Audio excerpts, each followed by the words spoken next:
Hello friends. एक रात का किस्सा। गांव के आखिरी छोर पर एक छोटा सा घर था। घर में रवि अपनी बूढ़ी मां के साथ रहता था। रवि शहर में नौकरी करता था और रोज देर शाम बस से गांव लौटता था। उसकी मां अक्सर दरवाजे पर बैठकर उसका इंतजार करती रहती थी। उस रात बारिश बहुत तेज हो रही थी। आसमान में बिजली चमक रही थी और चारों तरफ घना अंधेरा था। रवि की बस रास्ते में खराब हो गई। ड्राइवर ने कहा, आगे सड़क पर पानी भर गया है, बस इससे आगे नहीं जाएगी। रवि ने घड़ी देखी। रात के करीब 11 बज चुके थे। उसे मां की चिंता होने लगी। उसने मोबाइल निकाला, लेकिन नेटवर्क गायब था। मजबूरी में उसने अपना बैग उठाया और पैदल ही गांव की तरफ चल पड़ा। सड़क सुनसान थी। बारिश लगातार बरस रही थी। कुछ दूर चलने के बाद रवि को सड़क के किनारे एक बूढ़ा आदमी दिखाई दिया। वह एक पेड़ के नीचे खड़ा था और उसके हाथ में लालटेन थी। बूढ़े ने आवाज लगाई, बेटा, इतनी रात में अकेले कहां जा रहे हो? रवि ने जवाब दिया, काका, गांव जा रहा हूं। घर यहीं से करीब 3 किलोमीटर है। बूढ़े ने कहा, इस रास्ते से मत जाओ। आगे पुल के पास पानी बहुत तेज है। मेरे साथ चलो, मैं दूसरा रास्ता दिखाता हूं। रवि ने कुछ पल सोचा और फिर बूढ़े के पीछे चल पड़ा। दोनों एक कच्चे रास्ते से होकर आगे बढ़ने लगे। बारिश के कारण रास्ता कीचड़ से भर गया था। बूढ़ा धीरे धीरे चल रहा था और लालटेन से रास्ता दिखा रहा था। अचानक रवि ने पूछा, काका, आपका घर कहां है?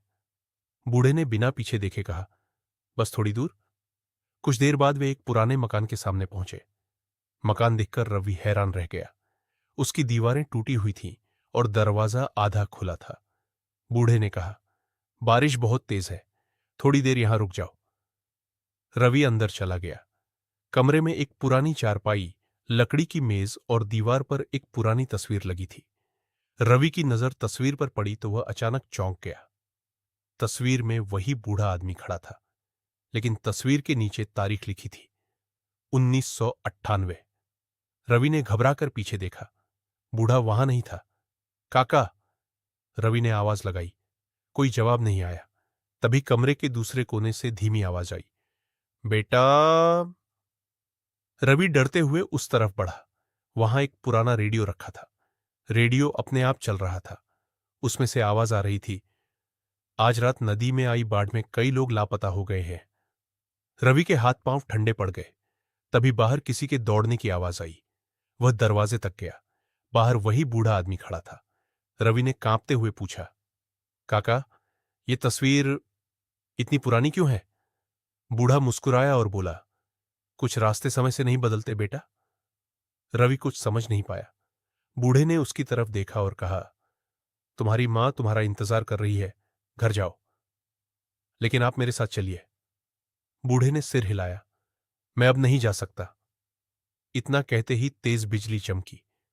एक पल के लिए पूरा कमरा रोशनी से भर गया। अगले ही पल रवि ने देखा कि सामने कोई बूढ़ा आदमी नहीं था। सिर्फ एक पुरानी लालटेन जमीन पर पड़ी थी। रवि डरकर बाहर भागा। कुछ दूर जाकर उसे गांव का मंदिर दिखाई दिया। मंदिर के पास एक आदमी खड़ा था। उसने रवि को देखते ही कहा, अरे रवि, तुम यहां कैसे? रवि ने हांफते हुए पूछा, आप उस बूढ़े आदमी को जानते हैं जो लालटेन लेकर रास्ते में मिला था? वह आदमी कुछ पल चुप रहा, फिर बोला, कौन बूढ़ा? वही, सफेद कपड़े पहने हुए। उसने मुझे रास्ता दिखाया। गांव वाले ने धीरे से कहा, रवि, तुम शायद हरिया काका की बात कर रहे हो। हां, लेकिन हरिया काका की मौत तो 1998 की बाढ़ में हो गई थी। रवि के चेहरे का रंग उड़ गया। क्या? गांव वाले ने कहा, उस रात भी ऐसी ही बारिश हुई थी। हरिया काका कई लोगों को बचाने नदी की तरफ गए थे, लेकिन खुद वापस नहीं लौटे। कहते हैं, उसके बाद से जब भी गांव में कोई मुसाफिर रात में रास्ता भटकता है, उसे एक बूढ़ा आदमी लालटेन लेकर सुरक्षित रास्ता दिखाता है। रवि कुछ बोल नहीं पाया। वह तेजी से अपने घर की ओर भागा। घर का दरवाजा खुला था। मां दरवाजे पर बैठी रो रही थी। रवि को देखते ही वह दौड़कर उससे लिपट गई। बेटा, तू ठीक है?